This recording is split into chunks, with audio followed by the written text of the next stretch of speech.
अरे कपड़े धूप में किससे पूछकर सुखा रहे हो? तुम्हारे बाप की धूप है क्या? धूप चोर कहीं के, शर्म नहीं आती? गरीब मुल्क को नुकसान पहुंचा रहे हो, हुकूमत को लूट रहे हो। अरे साहब, पूरी दुनिया के लोग कपड़े धूप पर ही सुखाते हैं, इसमें चोरी कैसी? जल्दी से अपने कपड़े उतारो। क्यों साहब, मुझे बगैर कपड़ों के देखना चाहते हो? अरे जो तार पर सुखाने के लिए लटकाए हुए हैं वो उतारो, अगर नहीं तो खर्चा पानी दो और अपनी जान छुड़ाओ। मैंने धूप चोरी करते हुए रंगे हाथों पकड़ लिया है। अगर जेल में डाल दिया ना तो सड़ते रहोगे पूरी उम्र, तुम्हारी लाश निकलेगी वहां से। धूप चोर कहीं के। अरे साहब, चोरी कैसी? अरे धूप पर हुकूमत ने टैक्स लगा दिया है, अब धूप पर कपड़े सुखाने का बिल आएगा। हाँ, लेकिन साहब हमने तो सुना है कि हुकूमत ने सोलर सिस्टम पर टैक्स लगाया है। अरे सोलर सिस्टम क्या पानी पर चलता है? नहीं साहब, सोलर सिस्टम तो धूप पर ही चलता है। तो टैक्स किस पर लगा? साहब सोलर सिस्टम पर। अरे धूप पर लगा ना, मुझे पागल समझ रखा है क्या? धूप चोर कहीं के। धूप को सरकार ने अपनी तहवील में ले लिया है, खबरदार जो मुफ्त में धूप इस्तेमाल की। अब सोच क्या रहे हो? उतारो कपड़े। साहब मैं सोच ये रहा हूँ कि कैसे कैसे टैक्स लगा रही है हुकूमत हम आवाम पर। रेडियो हमारे बाप दादा सुनते थे और उसका टैक्स अब हम अदा कर रहे हैं। पीटीवी हम देखते नहीं, उसका टैक्स भी देना पड़ता है। बिजली का मीटर अपने पैसों से खरीदा और लगाया अपने घर की दीवार पर, लेकिन उसका किराया टैक्स की सूरत में देना पड़ता है। बिजली आने का टैक्स, बिजली जाने का टैक्स। अरे साहब, हम कौन कौन से टैक्स अदा करें? और जो IMF का कर्जा लेकर खा गए हो वो कर्जा कौन उतारेगा? अभी तो सांस लेने पर भी टैक्स लगेगा। मुफ्त में ऑक्सीजन गैस इस्तेमाल कर रहे हो, अपने बाप का माल समझ रखा है क्या?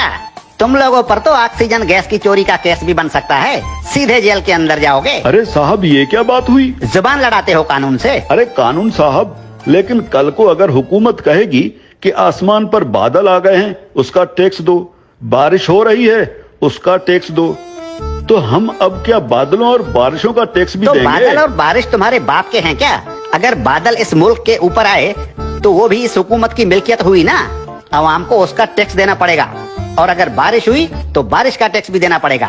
बादलों और बारिशों के बाप का मुल्क है क्या ये? हाँ? ये जो गलियों में धूल उड़ रही होती है ना, जो तुम्हारे मुंह में चली जाती है, इसका टैक्स भी देना होगा। मिट्टी मुफ्त की नहीं है, 76 सालों से मुफ्त खाए जा रहे हो। उतारो अपने कपड़े, धूप को मुफ्त का माल समझ रखा है। याद रखो, जो भी धूप का टैक्स नहीं देगा उसके घर के ऊपर सूरज निकलना बंद हो जाएगा। और हाँ, ये जो बिजली की तारों पर परिंदे बैठते हैं ना, उन्हें भी बता दो कि बिजली के तारों पर अगर बैठे तो उसका टैक्स देना होगा। सरकार परिंदों को बिजली के तारों पर बैठने का बिल भेजेगी। हाँ? टट्टी करने कितने बार जाते हो? बस एक बार जाता हूँ, और अगर पेट खराब हो तो कभी कभी 3-4 बार भी जाना पड़ता है। अपना पेट किसी अच्छे मिस्त्री से बनवा लो। अगर दिन में टट्टी एक बार से ज्यादा आई तो उस पर भी टैक्स लगेगा। हाँ, एक बार टट्टी करने पर पेशाब मुफ्त कर सकते। ठीक है कानून साहब, लेकिन पाद और फूसी का भी बता दीजिए। पाद और फूसी गिन गिन के मारा करो, अगर मिकदार ज्यादा हुई तो टैक्स लगेगा।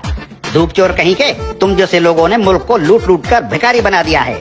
अब ये मुल्क मजीद नुकसान बर्दाश्त नहीं कर सकता। हर चीज को अपने बाप का माल समझ रखा है। अब कानून हरकत में आ गया है, अब ऐसा नहीं चलेगा। हाँ? देखो, मुर्दा लोगों के डेथ सर्टिफिकेट बिल्कुल मुफ्त बनवा सकते हो। और क्या करे हुकूमत इस आवाम के लिए? देखो हुकूमत को कितनी फिक्र है इस आवाम की। अरे हुक्मरान मुल्क की सड़कें बंद करवा कर 100 बड़ी और दुनिया की महंगी तरीन गाड़ियों की कतारें बनाकर दिन रात मगरिब से मशरिक और शुमाल से जुनूब के चक्कर लगा रहे होते हैं। किसके लिए? आप आवाम के लिए। तंदूर पर रोटियां लगवा रहे हैं। इतनी फिक्र है हुकूमत को इस आवाम की। इस हुकूमत के किस किस भलाई से मुंह फेरोगे साले धूप चोरो?